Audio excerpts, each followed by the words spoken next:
From the Pages, the Great American Bash Program, 1988. Welcome back to From the Pages, where the past isn't just remembered, it's relived. Today we crack open one of the most legendary programs ever printed in the world of professional wrestling, the official Great American Bash Program from 1988. What you're about to hear isn't just an event guide, it's a declaration of war. The four horsemen are at the height of their power, the road warriors are looking for blood, and personal feuds are about to explode in steel cages, skywalkers, and towers of doom. If you're a fan of unfiltered wrestling history, buckle in and don't forget to like, share, and subscribe. Let's go. This issue opens with a bold statement. The summer of war. The NWA is on fire. The four horsemen, Ric Flair, Arn Anderson, Tully Blanchard, and their newest weapon, Barry Windham, have declared total war on the rest of the roster. Their spokesman, J.J. Dillon, makes it crystal clear with Windham's addition they are unstoppable. The mission? Erase the names Dusty Rhodes, Sting, Dr. Death, and Nikita Koloff, and anyone else bold enough to stand in their way. The centerpiece of the bash is Wargames, the match beyond. Originally introduced in the previous year's bash, this violent double ring cage war has become a signature of NWA brutality. The rules are clear. 2 rings, 1 giant steel cage with a roof. Wrestlers enter one at a time at 2-minute intervals. Once everyone is in, the match beyond begins. Submission or surrender is the only way out. The Horsemen have asked for over 20 War Games matches this summer. They want to break bones, end careers, and prove the Horseman lifestyle is the only way to live. While War Games headlines, there's carnage elsewhere. We move to the Skywalker scaffold match, where the Road Warriors climb 20 feet above the ring to get revenge on Paul Jones and the Powers of Pain.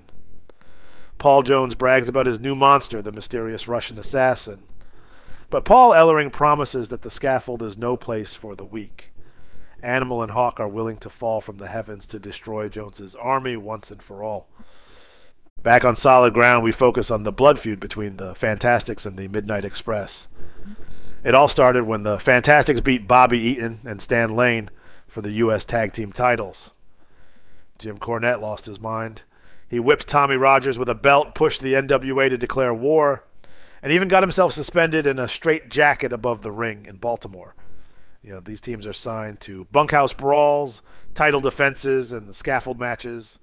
There's no love here, only humiliation, pride, and pain. Then comes Kevin Sullivan's twisted masterpiece, the Tower of Doom.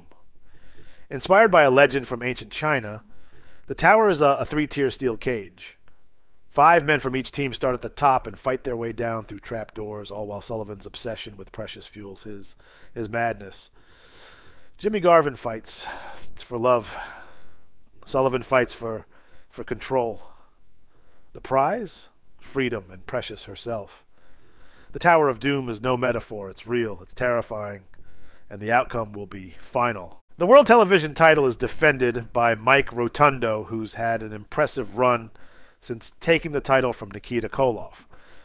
With Kevin Sullivan at ringside, Rotundo defends the title against a rotating challenge of Sting, Dr. Death, and Koloff himself.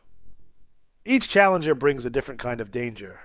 Sting with speed, Dr. Death with brute strength, and Koloff with experience and pride.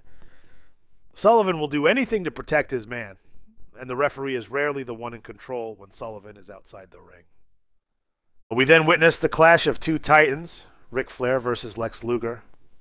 The Nature Boy, a 5-time world champion, is confident, sharp, and ready to out-wrestle anyone.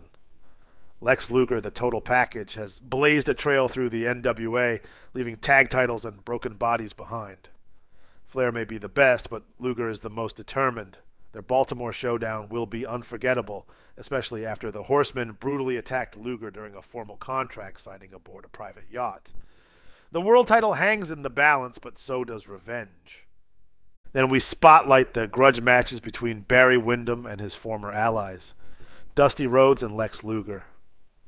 Windham betrayed Luger during a tag team title defense, joining the Horsemen and turning his back on everything he once stood for. Rhodes wants his U.S. title back, and more importantly, he wants to break Windham's pride. The American dream won't stop until Windham pays for siding with Dillon and Company. The Rock and Roll Express make their return, ready to defend American pride and the power of rock and roll. After a hard-hitting tour through Japan, Ricky and Robert return to face their old enemies, the sheepherders. This feud stretches back years, and now the sheepherders want to prove New Zealand toughness trumps American heart. The Express want to defend their name, their fans, and their homeland. Finally, we close with a tribute to NWA's biggest yearly events, Starrcade, the Bunkhouse Stampede, and the Jim Crockett Senior Memorial Cup. These aren't just pay-per-views, they're sacred wrestling traditions. The Stampede is a lawless brawl. The Crockett Cup brings in international talent and million-dollar stakes. And Starrcade, well, Starrcade is the grandest stage of them all.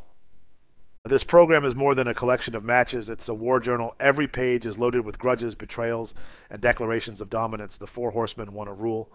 The Road Warriors want revenge. Kevin Sullivan wants control. And Lex Luger wants to prove he's the next world champion.